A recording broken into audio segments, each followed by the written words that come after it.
fait quelques temps, tu nous as manqué aussi. Hein. Ouais. C'est cool de l'entendre. Top. C'est cool de l'entendre. Alors, je suis venu et là, un gros thème sur la Single X. Je voulais te poser la question, mais pourquoi ce travail thématisé? Pourquoi est-ce que tu choisis, toi, de travailler de cette façon?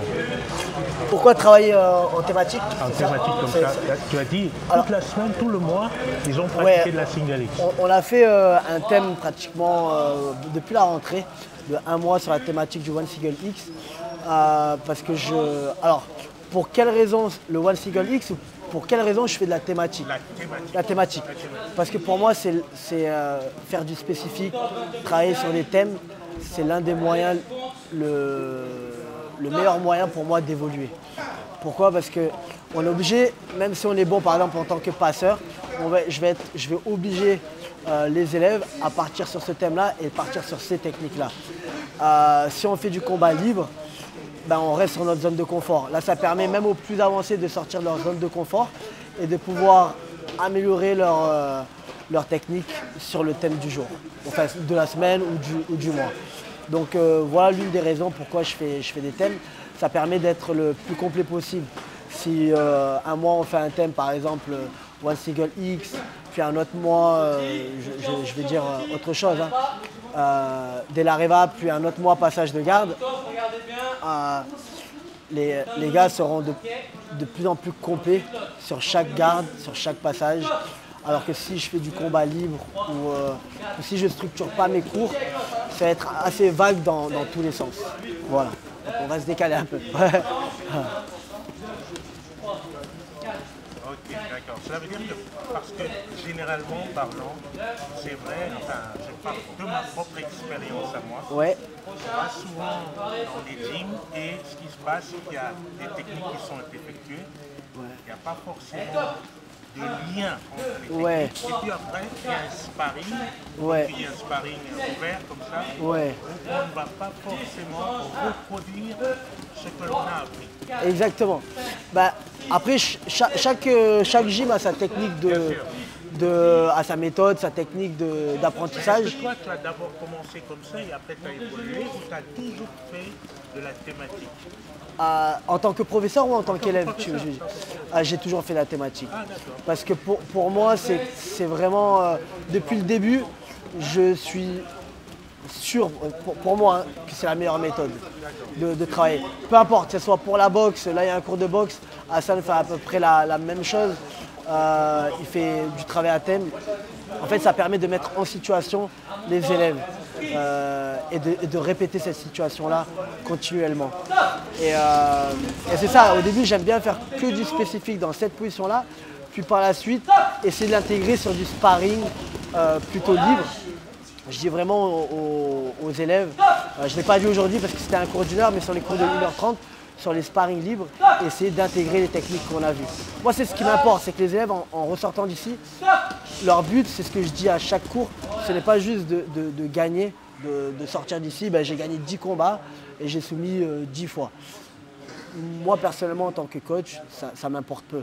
Moi, ce qui m'importe, c'est que quand ils sortent d'ici, ils me disent « Ok, je me suis fait passer la garde 2 fois, mais par contre, j'ai réussi à faire la technique 2 fois. » Donc maintenant, je veux comprendre pour quelle raison je me suis fait passer la garde, qu'est-ce qui n'allait pas en tentant le thème que j'ai essayé de faire aujourd'hui et comment améliorer ça. C'est plutôt ça qui va m'intéresser. Et surtout, ce qui va m'intéresser, voilà, c'est pourquoi et comment il a réussi à se mettre, par exemple, les 2 fois qu'il a fait. C'est pas juste, ben, j'ai soumis 10 fois, ben, j'ai fait une fois un Bravo, une fois une guillotine.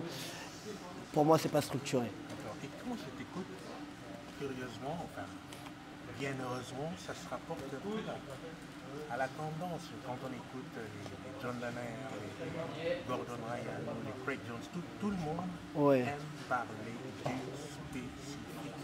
Comme terrain de fabrication des game plans qu'on peut aller tester ailleurs, que ce soit pour les plus avancés ou pour les débutants. Alors j'ai tendance à vouloir dire que chez Art of Fighting, il y a quelque chose de différent. Alors du coup, une question subsidiaire. Qu'est-ce qui fait qu'Art of Fighting, en plus de ce que tu exposes là, soit Art of Fighting? Qu'est-ce qui explique que ce soit Art of Fighting? Je pense que c'est l'atmosphère qu'il y a, l'ambiance qu'il y a. Que ça soit, je pense que c'est dû aux instructeurs, aux professeurs et aussi en grande partie, je pense, aux professeurs et aux instructeurs. Et après, je pense que grâce à ça, la compréhension des élèves, de l'ambiance et de la technique qu'il faut mettre en œuvre pour que tout le monde s'améliore. Et pas juste penser à soi, à son ego, et pouvoir faire évoluer les autres pour que soi-même on puisse évoluer.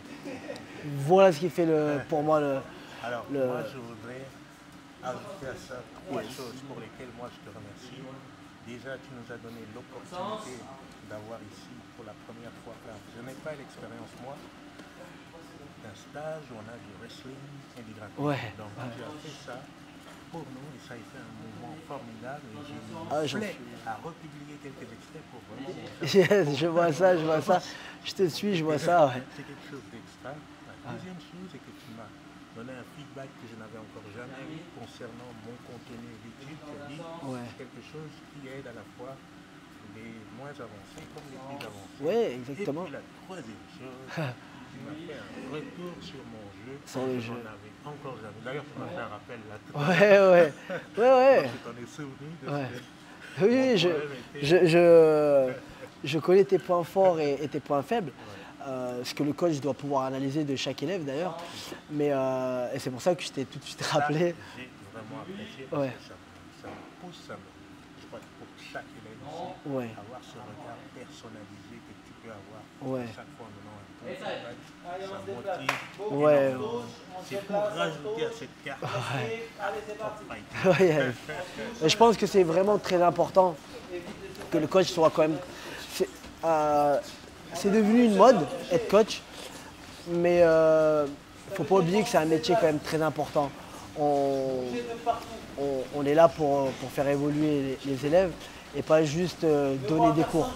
Donc, essayer d'avoir, même si c'est très dur, hein, je ne dis pas que c'est facile, quand il y a 25-30 élèves, d'avoir un œil personnalisé sur tous, mais on doit avoir au moins un minimum de connaissances sur chaque élève, sur quels sont les points forts, les points faibles, peut-être pas tous parce que c'est dur d'analyser tout le monde, mais au moins un ou deux points forts, points faibles, et pouvoir améliorer son jeu par rapport à ça. Donc je trouve que c'est vraiment très important et c'est le rôle d'un coach. C'est pas juste donner un cours, dire tu fais 20 abdos, aujourd'hui tu fais 20 renversements et sparring. Ça pour moi c'est être entraîneur. Mais c'est pas être un vrai coach, un coach vraiment impliqué, c'est encore autre chose. Voilà. Franchement, c'est un plaisir. Avec plaisir.